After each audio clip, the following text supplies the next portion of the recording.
Olá, olá, tudo bem com vocês? Na aula de hoje, nós veremos a correlação verbal nas orações que expressam condição. Ana Paula, o que é isso? Correlação verbal, pessoal, são as relações entre os verbos.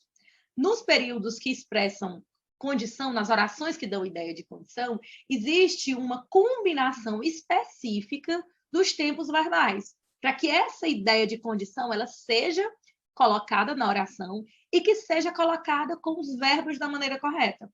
Então, tem uma combinação, cada combinação dos verbos, desses tempos verbais, vai sugerir essa condição, essa hipótese, algo que pode vir a ser concretizado, algo que não vai ser concretizado. Então, a gente tem que analisar a correlação dos tempos verbais. É isso que significa.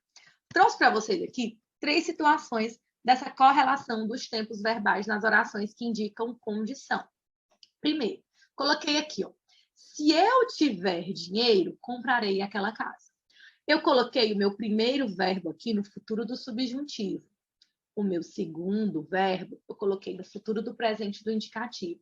Observa, pessoal, que essa combinação desses verbos, o verbo no futuro do subjuntivo com o verbo no futuro do presente do indicativo, vai trazer à minha oração uma ideia de condição e algo, uma hipótese que é provável de ser realizada. Se eu tiver dinheiro, comprarei aquela casa. Agora, se eu dissesse assim, se eu pudesse treinar, participaria da maratona. Observa que agora eu coloquei o meu verbo no pretérito imperfeito do subjuntivo e o outro da segunda oração no futuro do pretérito do indicativo. Essa combinação entre os verbos faz com que a hipótese ela seja improvável ou impossível de acontecer. Ou, se eu pudesse treinar, participaria da maratona. Observa aí que agora é uma hipótese que é muito difícil de ser concretizada. Levando para o exemplo anterior, se eu dissesse assim, se eu tivesse dinheiro, compraria aquela casa. É diferente de eu dizer, se eu tiver dinheiro, comprarei aquela casa. É uma hipótese, algo que se no futuro eu tiver, que vai ser dinheiro, com certeza eu vou comprar aquela casa. Agora, se eu disser, se eu tivesse dinheiro, compraria aquela casa, é uma hipótese pouco provável, improvável, até mesmo impossível. Porque a combinação dos verbos traz essa hipótese improvável ou impossível. Vamos analisar o terceiro exemplo. Se eu tivesse assistido a aula, teria acertado a questão. Coloquei aqui a minha locução verbal, meu verbo está no pretérito mais que perfeito do subjuntivo. Aqui, no caso, eu tenho o que a gente chama de períodos compostos, né? Eu não tenho um período simples, um tempo, período não, tempo. Eu não tenho um tempo simples do verbo, eu tenho um tempo composto. Tem 2 verbos, a gente chama de tempos compostos.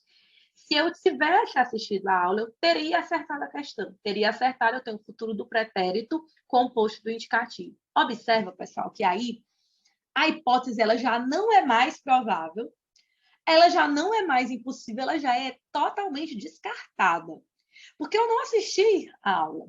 Se eu tivesse assistido lá no passado, eu teria acertado a questão. Só que como eu não assisti, eu não vou acertar. Observa que a combinação dos verbos traz essa hipótese já descartada.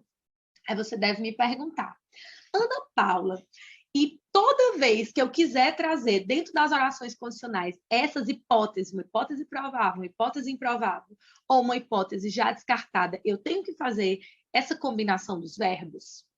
Sim, você tem que fazer essa combinação dos verbos. Quando você estuda verbo, conteúdo lá do 6º ano, você vai ver que todos os tempos e modos verbais, eles têm uma razão de existir. O modo indicativo dá uma ideia de certeza, o modo subjuntivo dá uma ideia de dúvida, o modo imperativo dá uma ideia de ordem. Então, os modos, eles têm uma razão de existir, como também os tempos, presente, pretérito e futuro. Eles têm uma razão de existir. E é exatamente a combinação entre esses tempos verbais, essa correlação entre esses tempos verbais, que vai trazer essas ideias, uma hipótese provável, uma hipótese improvável, uma hipótese já descartada. Não sei se vocês observaram, mas nessa correlação, nessa combinação, eu sempre tenho um verbo no subjuntivo, um verbo no indicativo, um verbo no subjuntivo, um verbo no indicativo, um verbo no subjuntivo, um verbo no indicativo. Mas sabe por quê? Porque o modo subjuntivo é o que dá a ideia de dúvida. É o que dá essa ideia de incerteza, é o que dá a ideia de hipótese. Já o modo indicativo dá a ideia de certeza, de algo certo, né? Concreto, realizável. Então, essa combinação entre um modo que dá a ideia de incerteza, de dúvida, que é o modo subjuntivo, com o modo que dá a ideia de certeza, que é o modo indicativo, é que vai trazer essa ideia de hipótese.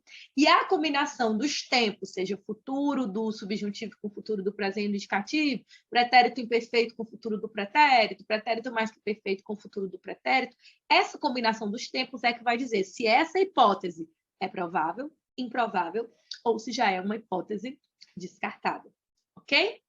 Então, tira print aí dessa tela, memoriza e passa a aplicar isso lá na sua escrita, na sua fala. Dependendo da ideia que você quer trazer à oração, faça a correlação dos tempos verbais de maneira correta, tá bom?